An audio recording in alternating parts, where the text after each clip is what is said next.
Welcome back to Make Writing Visible. Today we are talking about creating observation notebooks. Observation notebooks are different than idea notebooks, which we've talked about before. I showed you my idea notebook, which is chock full of all kinds of ideas that I can write about. But in an observation notebook, you're not just looking for ideas, you are paying attention to details. You are spying and looking closely at the people, the places, the pets, the objects in your environment, so that then you can write rich details in your stories. I got this idea from Jennifer Richard Jacobson. I attended a writing workshop that she did, and she talked about her middle grade novel, Small as an Elephant, in which 11-year-old Jack wakes up alone at a campsite one morning. He's been deserted by his mother who had brought him there. He has to find his way from eastern Maine, Acadia National Park, all the way to southern Maine, York, Maine. He goes through all these different places along the way, and Jennifer Richard Jacobson wrote the story, but then she wanted to add rich details. So she visited each of the places along the way that Jack would have visited. And when she went to those places, she took notes, jotted them down, so that then she could add rich details to her story. You can try the same thing. You can make an observation notebook, and you can write down observations, what you see, what you hear, what you taste, what you smell, all your different senses of objects, places, things around you. Let me share a couple of examples with you. I recently went to a craft fair, and at the craft fair I made a couple of what I thought were interesting purchases. One of them was this painting. And this painting that is by Brenda Ferguson, a Maine artist, when I saw this painting, I jotted down in my idea notebook these words: a burst of blue robin eggs nestled in a fire engine red nest.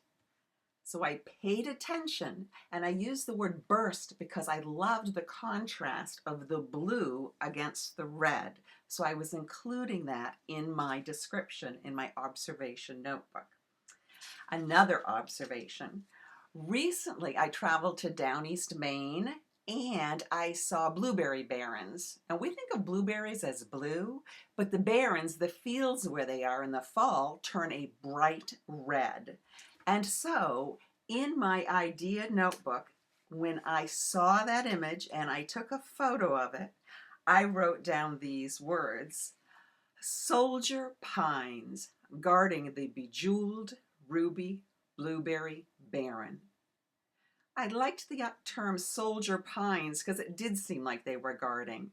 And I used bejeweled because I thought that field, bejeweled ruby, I thought that field seemed like jewels as the sun was shining and glittering on it. So that was a different way to describe it. Another of the items that I purchased at the craft fair was this garden frog, which I loved. And so I was noticing and paying attention to it. And I noticed things about its feet, and I noticed things about its tongue.